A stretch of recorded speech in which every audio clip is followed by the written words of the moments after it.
Olá, galera! Tudo bom com vocês? Bom, se vocês não me conhecem, deixa eu me apresentar para vocês. O meu nome é Francine Garcia. Se vocês quiserem me chamar de Fran, podem chamar, tá bem? Então, se vocês não são inscritos no meu canal, para que perder tempo? O meu canal traz tanto conteúdo bacana, curiosidades, conteúdo de terror, top 10 de música. Por que não se inscrever? Eu acho bom você se inscrever, então, que é bem bacana, certo? Então, vamos lá. Hoje, o vídeo de hoje, ele é totalmente diferente. Bom, se vocês viram o meu vídeo sobre os Illuminati, provavelmente vocês devem estar com caraminholinhas na cabeça e hoje eu vou tirar elas de você.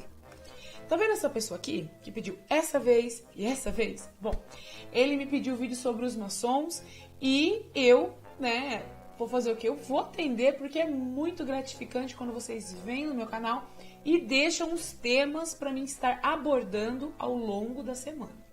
Bom, e esse tema nada mais é do que maçonaria. Bom, antes de você começar a assistir esse vídeo, já vou falar logo para vocês. Maçonaria não é religião e maçonaria não é seita, ok? Maçonaria é uma organização, uma irmandade, ok? Então vamos começar este lindo vídeo. Bom, a maçonaria, ela é então uma irmandade universal, ok? Estão entendidos? Então elas são possivelmente nascidas, segundo alguns estudiosos da União de Trabalhadores, que eles podem ter nascido na Idade Média. Idade Média?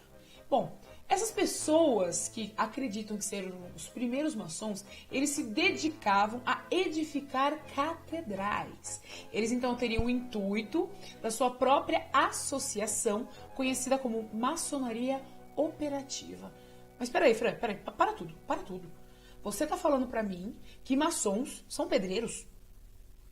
Como assim? Bom, agora que vai entrar um negócio para vocês poderem entender. Porque quando a gente fala de maçonaria, muitas pessoas têm uma ideia fixa na cabeça e não é exatamente isso que vocês estão pensando, ok? Então eles eram construtores, eles iam de obra em obra, livres, sem a exigência de pagarem impostos, tanto para a nobreza ou para a igreja. Peraí, Idade Média, eles não pagavam impostos? Como assim? Bom, daí então que eles são chamados de pedreiros livres. E existem alguns significados para este nome. Pedreiros livres pode ser conhecido como Freemasons ou Franciscan. Bom, agora vocês viram maçom, Manson. Bom, a palavra maçom, ela significa pedreiro. Ok? Entenderam? Estão conseguindo captar a ideia? Ok. Pois, diferentemente dos outros profissionais deste ramo, eles tinham poder de lapidar a pedra bruta. Vocês estão entendendo? Então, eles eram obreiros e ganhavam cada vez mais destaque no século XII ao século XIV. Poxa, Fran, peraí. Você tá me falando, então, que os caras... Sim, eu estou falando realmente que os caras estavam literalmente ganhando muito respeito nesses séculos. Bom, então essa sociedade ela foi profundamente influenciada pelas mudanças ocorridas durante o Renascimento e a Reforma Protestante. O intenso desenvolvimento científico, as mudanças, os paradigmas, eles abriram espaço então para a concepção de um Deus como um grande arquiteto. Vocês estão conseguindo captar as ideias dos maçons? Bom, vocês não estão conseguindo, eu vou continuar explicando para vocês. Bom, o criador de um universo, então, ele seria regido por leis imutáveis. A crença nessa visão de Deus caracterizaria fortemente a maçonaria. Então, se você tem uma crença em que Deus seria um grande arquiteto, construtor do universo, você teria características fortes que a maçonaria estaria incutindo na sua mente, ok? Bom, então nesse contexto desenvolveu-se essa sociedade, essa irmandade, essa organização. Alguns então afirmam que ela teria existido desde sempre, não sendo possível presenciar o seu tempo e local de origem. Há essa teoria. Então, outros também dizem que a sua fonte remota a algum tempo antes da vida de Jesus Cristo. Bom, mas de qualquer forma, ela sobreviveu a diversas transformações ocorridas na era medieval. e na transição para a Renascença. Então, a princípio, esses pedreiros, eles mantiveram a união através das associações corporativas conhecidas como os guildas, até o século XVI. Então, vocês estão conseguindo captar? Vocês estão conseguindo entender que realmente o negócio ele não é tão fácil quanto vocês pensavam que era. Né? Mas eu vou continuar a explicar para vocês. Como meio de se proteger de impostos, né, os pedreiros livres eles criaram maneiras para se identificar diante de outras pessoas. Então, a partir do início do século XVII, como término da época das grandes obras arquitetônicas, né, quando a gente fala das grandes obras arquitetônicas, eu me refiro a realmente obras que marcaram épocas e estão aqui até hoje. Obras que estão em catedrais, catedrais históricas. Sim, foram os maçons que construíram. Acredite se quiser, você pode ficar chocado, mas é um fato que eu tô falando para vocês aqui. Então, com o passar do tempo, esses predominaram entre os obreiros, caracterizando então a maçonaria. Deste momento em diante, então, como um grupo de natureza filosófica, mas não operativa. Ou seja, eles mudaram. Do século XVII, então, eles pararam de ser obreiros e viraram, então, um grupo de natureza filosófica. Vocês estão conseguindo entender? É meio difícil para vocês entenderem, porque eu estou falando com um vocábulo um pouco mais difícil. Mas sim, eles pararam de ser pedreiros e começaram a ser filósofos, ok? Bom, então os seus adeptos dedicaram-se à prática da justiça, da humanidade, consagrando o exercício da liberdade, da democracia, da igualdade e da fraternidade. Eles buscam com o mesmo afinco, então, o desenvolvimento intelectual, constituindo-se assim uma sociedade iniciática, filosófica, filantrópica e educativa. Vocês estão reparando que não é exatamente o que vocês pensaram. Se vocês pensaram que era religião e era seita, vocês estão caindo do burro agora totalmente.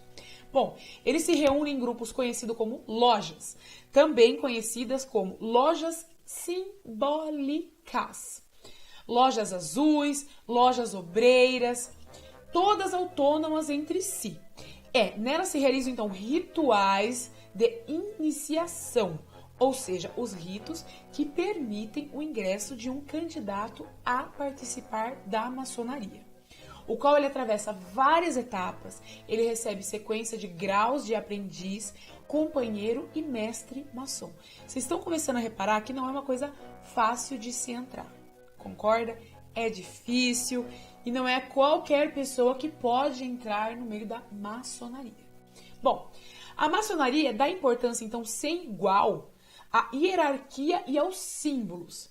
Cada loja é integrada por um venerável mestre ou presidente que comanda as sessões, pelo primeiro vigilante, o qual cuida da administração da disciplina, que passa as matérias para as pessoas poderem aprender, pelo segundo vigilante, que são o mestre dos aprendizes. Aí ele passa por um orador que condensa os trabalhos junto com as conclusões levantadas na reunião prestada de ensinamento, e depois pelo secretário, que escreve as atas e as preserva. Bom, tirando isso, além de zelar pela interação da natureza administrativa entre lojas e as ordens superiores, por um mestre de cerimônias que guia então os irmãos dentro do grupo e leva cada um visitante então aos seus respectivos lugares. Então ele passa pelo tesoureiro, que arrecada os fundos da ordem financeira, e o guarda do templo, que vigia a entrada então da onde eles se reúnem e fazem as sessões. Bom, no Brasil, a maçonaria ela foi introduzida no começo do século XIX. A loja inaugurada, por que a gente fala que foi introduzida? Porque tinha uma loja aqui. Ela foi instituída em 1802 pelo botânico Manuel Arruda Câmara e era conhecida como Areópago de Itambé. E seus membros eles tinham que ser reconhecidos pela Grande Loja Unida da Inglaterra, ou seja, não era uma coisa fácil, por um Grande Oriente ou pelas grandes lojas da maçonaria. A junção de várias lojas também que pode ser chamada. O Grande Oriente do Brasil é a mais antiga união de lojas maçônicas deste país e também conhecida como Obediência Maçônica. Seu primeiro grão-mestre foi o patriarca da independência, José Bonifácio de Andrade e Silva. Muitos dos participantes da Inconfidência Mineira também eram maçons, egressos pela Loja da Europa e dos Estados Unidos. Assim, na história do Brasil, então, os maçons sempre marcaram presença fundamental nos movimentos de emancipação. Tá, Fran, mas aí que me surge a minha dúvida. Agora você vai me explicar, porque eu quero saber assim, Fran. Você me disse que tinha o José Bonifácio, que ele era maçom, e tinha alguns integrantes da Inconfidência Mineira, mas quem mais existia que era maçom? Me explica, porque é muita coisa para minha cabeça poder absorver. Então você vai me falar quem era maçom além dessas pessoas. E hoje eu vou falar para você alguns exemplos de maçons muito, mas muito conhecidos que temos hoje em dia. Que alguns, né, praticamente todos já estão mortos, mas eu vou dar exemplos que passaram aqui e que com certeza vocês conhecem. Bom, para começar, a gente começa com George Washington. Sim, ele era maçom. Depois a gente pula para Benjamin Franklin. Ele era maçom. Aleister Crowley, ele estudou maçonaria e virou um outro segmento depois. Dom Pedro I. Sim, Dom Pedro I, ele era maçom. Duque de Caxias, ele era maçom também. O Mozart, ele era maçom. Isaac Newton, sim, o Isaac Newton era maçom também. Franklin Roosevelt também era maçom. Mas o que mais me chocou dessa pesquisa de saber quem eram os maçons foi quando eu me deparei com um nome chamado Walt Disney. Sim, ele era maçom. E, inclusive, muitos dos desenhos da Disney apresentam mensagens subliminares que os maçons estão aqui.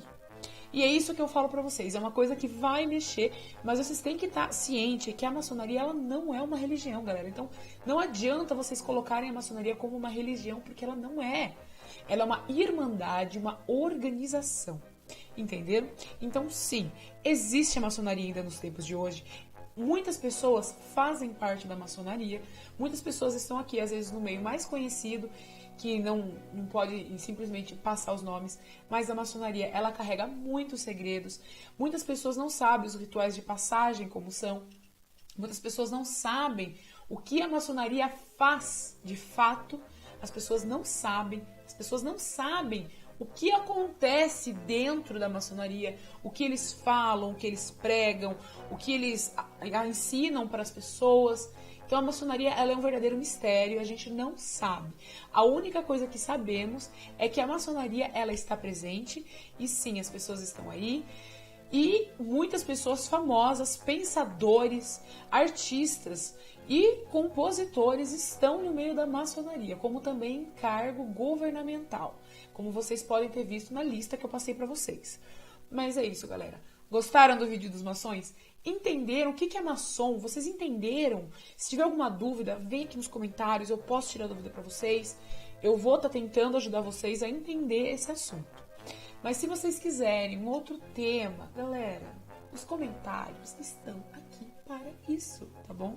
Então, pode vir nos comentários, deixar aquele comentário bacana, Fran, faz sobre isso, faz sobre aquilo, que vai ser muito bacana eu estar lendo aqui. Lembrando, que toda quarta e domingo eu tenho vídeo no canal, então eu vou estar postando vídeo quarta e domingo, e também pode ser que ou sexta ou sábado venha entrar um vídeo de música, tá bom? Então, eu já tenho uma lista de música que muitas pessoas me pediram, mas se vocês quiserem deixar, pode deixar, serão muito bem-vindos no meu canal para deixar os comentários aqui, tá bom? Então é isso, galera. Espero ver vocês aqui na quarta-feira, vendo o vídeo, tá bom? Então, um grande beijo para vocês, meus amores, meus inscritos maravilhosos. E até o próximo vídeo.